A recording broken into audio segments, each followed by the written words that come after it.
শুধু পাল্টা হামলা নয়, ইরান যেন এবার পুরো যুদ্ধের ভাষাই বদলে দিচ্ছে। আমেরিকা যেখানে মনে করেছিল অবিরাম ক্ষেপণাস্ত্র হামলা আর বিমান অভিযানের মাধ্যমে তেহরানকে কোণঠাসা করা যাবে, সেখানে উল্টো প্রতিটি আঘাতের জবাবে ইরান এমন সব লক্ষ্যবস্তু বেছে নিচ্ছে যা ওয়াশিংটনের সামরিক উপস্থিতিকেই প্রশ্নবিদ্ধ করছে। সীমান্ত, ঘাঁটি, আকাশপথ, কোথাও যেন নিরাপত্তার নিশ্চয়তা নেই। আইআরজিসির দাবি তাদের লক্ষ্য ছিল কুয়েতের ক্যাম্প উদাইরি, যেখানে যুক্তরাষ্ট্রের গুরুত্বপূর্ণ সামরিক অবকাঠামো রয়েছে। ইরানি রাষ্ট্রীয় সংবাদ মাধ্যমের ভাষ্যমতে হামলায় একটি মার্কিন ইলেকট্রনিক ওয়ারফেয়ার ইউনিট ধ্বংস হয়েছে, একাধিক মার্কিন সেনা হতাহত হয়েছে এবং ঘাঁটির ফ্লাইট কন্ট্রোল টাওয়ারও গুরুতরভাবে ক্ষতিগ্রস্ত হয়েছে। এই দাবিগুলোর স্বাধীন যাচাই এখনও সম্ভব হয়নি এবং যুক্তরাষ্ট্রও এ বিষয়ে আনুষ্ঠানিকভাবে কিছু নিশ্চিত করেনি। সবচেয়ে আলোচিত বিষয় ছিল হামলায় ব্যবহৃত অস্ত্র। আইআরজিসি ঘনিষ্ঠ তাসনিম নিউজ এজেন্সি যে ভিডিও প্রকাশ করেছে বলে দাবি করছে, সেখানে এমাদ, খেইবার শেকান, জুলফিকার এবং ফাক্তা ক্ষেপণাস্ত্রের পাশাপাশি শাহিদ ড্রোন ব্যবহারের কথা বলা হয়েছে। যদি এই দাবি সত্য হয়, তাহলে এটি কেবল শক্তির প্রদর্শন নয়, বরং বিশ্বের সামনে ইরানের বহুমাত্রিক ক্ষেপণাস্ত্র সক্ষমতার একটি বার্তা। ভিন্ন ভিন্ন পাল্লা, গতি ও আঘাতের ধরন একসঙ্গে ব্যবহার করে প্রতিপক্ষের প্রতিরক্ষা ব্যবস্থাকে বিভ্রান্ত করাই এমন কৌশলের মূল উদ্দেশ্য।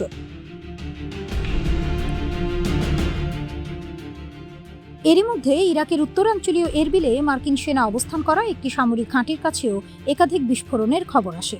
স্থানীয় সূত্র ও আন্তর্জাতিক সংবাদ মাধ্যম জানায়, এলাকা জুড়ে ধোঁয়ার কুণ্ডলী দেখা গেছে, তবে বিস্ফোরণের সুনির্দিষ্ট কারণ এবং দায়ী পক্ষ সম্পর্কে নিশ্চিত তথ্য এখনও প্রকাশিত হয়নি। ফলে যুদ্ধের কুয়াশার মধ্যেই নতুন নতুন দাবি আর পাল্টা দাবির জন্ম হচ্ছে। একই সময়ে আরেকটি বড় দাবি সামনে আনে তেহরান। আইআরজিসি জানায়, ইরানের কেরমান প্রদেশের কানুজ অঞ্চলের আকাশে তারা একটি মার্কিন টমাহক ক্রুজ ক্ষেপণাস্ত্র ভূপাতিত করেছে। টমাহক দীর্ঘদিন ধরেই যুক্তরাষ্ট্রের সবচেয়ে নির্ভরযোগ্য দূরপাল্লার নির্ভুল হামলার অস্ত্র হিসেবে পরিচিত।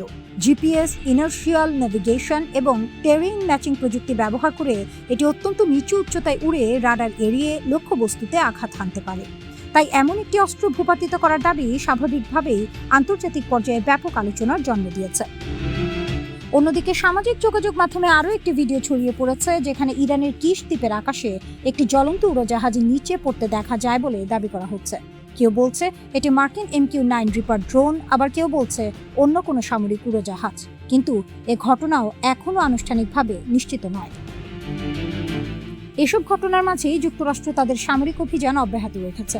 মার্কিন সেন্ট্রাল কমান্ড জানিয়েছে, ইরানের সামরিক সক্ষমতা দুর্বল করা এবং বাণিজ্যিক নৌপথের নিরাপত্তা নিশ্চিত করতেই ধারাবাহিক হামলা চালানো হচ্ছে। একই সঙ্গে প্রেসিডেন্ট ডোনাল্ড ট্রাম্প দাবি করেছেন, ইরানের নৌবাহিনী, বিমান বাহিনী, রাডার এবং ক্ষেপণাস্ত্র উৎপাদন সক্ষমতার বড় অংশ ধ্বংস করা হয়েছে। তবে যুদ্ধক্ষেত্রে প্রতিদিন নতুন নতুন হামলার খবর এবং ইরানের পাল্টা আঘাতের দাবি দেখাচ্ছে সংঘাত এখনও শেষ হওয়ার অনেক বাকি।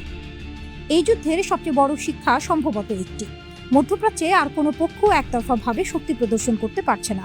প্রতিটি হামলার জবাব আসছে নতুন কৌশলে, নতুন অস্ত্রে আর নতুন বার্তায়। ইরান দেখাতে চাইছে শুধু প্রতিরক্ষা নয়, প্রয়োজনে দূরপাল্লার সমন্বিত হামলাও চালাতে তারা সক্ষম। অন্যদিকে যুক্তরাষ্ট্র বলছে তাদের লক্ষ্য ইরানের সামরিক সক্ষমতাকে স্থায়ীভাবে দুর্বল করা।